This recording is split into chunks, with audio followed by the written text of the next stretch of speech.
Okay guys, dito tayo ngayon sa may recto. Time check po natin ay alas 6 po ng umaga. Saktong alas 6 po ng umaga. Ito na po ngayon na sitwasyon ngayon sa recto. Wala na mga bento sa gilid. Tapos wala na rin po mga basura. So ito na po yung ano, ang nagawa ng ating Yorme Isko Moreno. So mga badang ano daw po, nalalaman ko dito, mga alas 5 pa lang, nagliligpitan na yung mga vendor. Ayun na maganda. Para yung mga naglilinis sa kalsada, hindi na nahihirapan. Tama, kalawat kanan yan, naglilinis sila dito. So ayan po. Ayan po yung epekto ng ating Yorme Isko is coming back.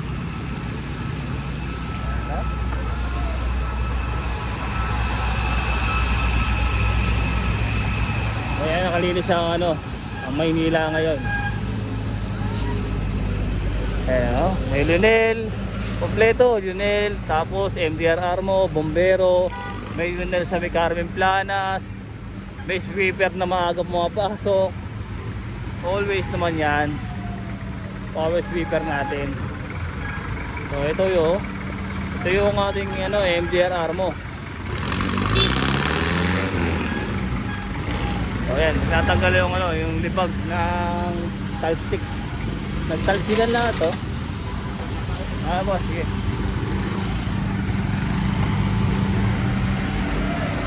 Ayan po yung nangyayari ngayon dito sa MDR Armo. Nililinis, nagtatalsikan yung mga putik. Ayan. Eh kahit yung ano, nalilinis eh. Tulong ng ano, gulong ng sasakyan, nalilinis din, di ba? Ayan po, kabinaan po yan, naglilinis dito. Tonto side, tapos binonto side. Pinaplushing po ng ating mga kawaning MDR Armo.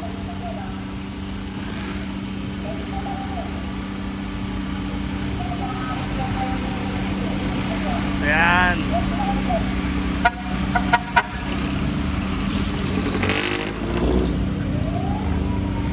Ang galing ng anong ginawa ng ating Yorme Isko Moreno dito sa Maynila. Tanggal yung lansa, tanggal yung mga putik, yung amoy na mabaho, tanggal din, talsik, wala na. Ayan. Hindi naman kalinis oh, naliguan yung Maynila. Talagang nilinis talaga ng gusto itong lungsod. Makikita mo yung mukha ko dito sa saig oh. Talagang walang lansa, walang amoy, yung putik tanggal. Kaya yung mga tao masaya naglalakad. Hindi na sila nagtatakip ng ilong. Eh nung araw, di ba, yung ano, yun pa lang, puro tumpok agad ng basura dito. Ngayon wala na makikita basura, malinis na.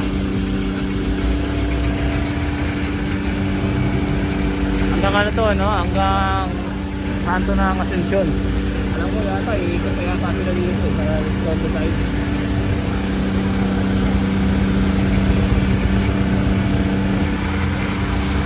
Uy.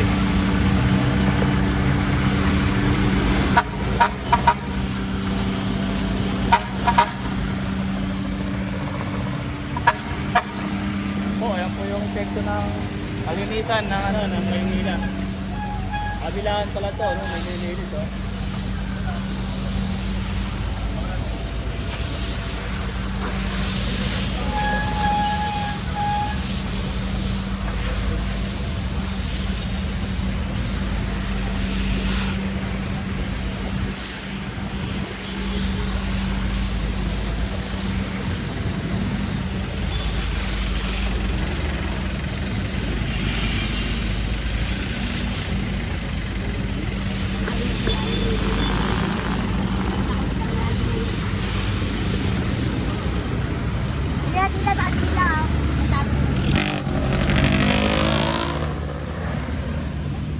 Yung epekto ng ating kalinisan dito sa Tondo side, recto. Dito na tayo sa may ano, Binondo side. So ito, tingnan nyo naman, kaliwat kanan, walang mga vendor, wala ka makikitang tumpok ng basura, malinis na talaga, diba? Ito ang sinasabi na may gobyerno talaga ang Maynila, kaya napakagaling talaga ng ating Yorme Isko Moreno Dumagoso. Yorme, the best ka talaga, ikaw na, ikaw lang. Tingnan yung bangketa, wala rin vendor. Yan ang disiplina. May disiplina ang mga tao. Kailangan sumunod. Dahil kapag hindi ka nga naman sumunod, pasensyahan tayo. Magkakayaan. Yan yung Tabora. Pasira natin yung Tabora. Ito naman yung Tabora. Hindi sila lumalagpas sa guhit.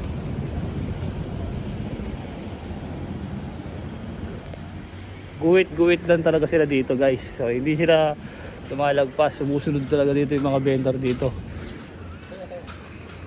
Kapag umaga, lalatag na po dito yung mga yung mga nagtitinda sa pangumaga. Binigyan sila ng pagkakataon para maghanap buhay. Siyempre, meron naman silang binubuhay.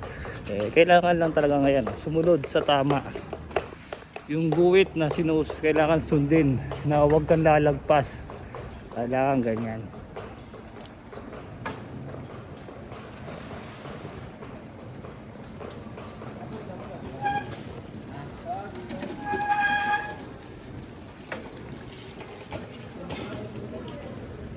Ito yung loob ng Divisoria Mall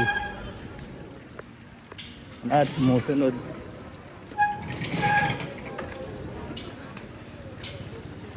Ito naman yung MD Santos. Ayan. At sumusunod talaga. Walang pasaway dito sa mga batang Maynila. Sumusunod diba?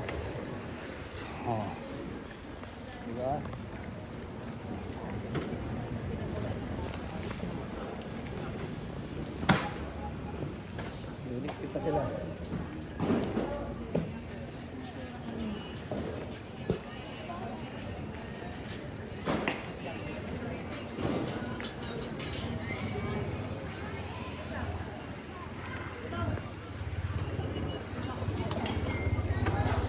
Yung mga tao nagkukusa ng maglinis. Nakita nyo naman.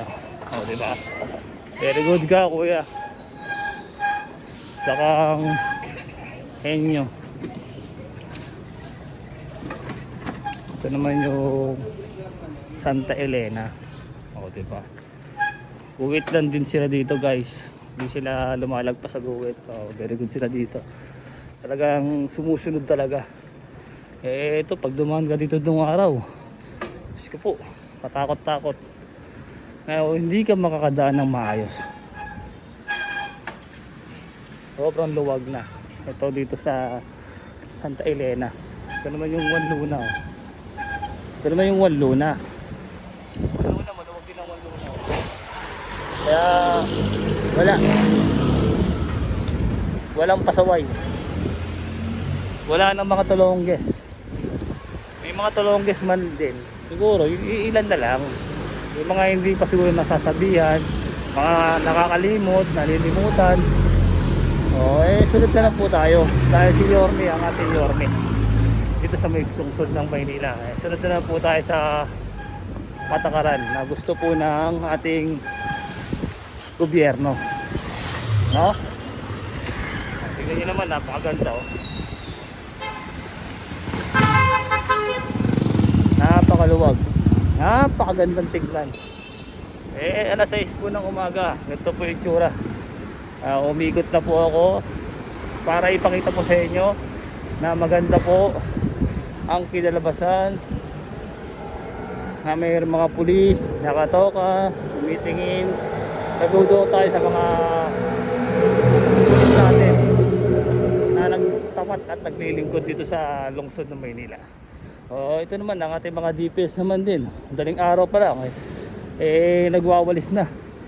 Hindi pa pumuputok yung araw, gabi pa, daling araw pa lang nagwawalis na po yung mga yan. Kaya saludo po tayo sa mga DPS, mga sweeper natin, mga nagwawalis dyan. Ganon din naman sa ating mga task force na mga iba't ibang distrito, mula sa District 1 hanggang District 6. Bawo po ko sa inyo, napakahusay nyo. lahat po na namumuno sa department na DPS 1, 2, 3, 4, 5, 6. Saludo po kasi inyo, sir. Saka po sa ating mga Estero Ranger na naglilinis din po, saka sa mga Mandaragat, Maseco Beach Warrior, saludo po sa inyo. Isa po kayong napakagaling. DPS, saludo po. Kayo po ang tagapaglinis ng Maynila.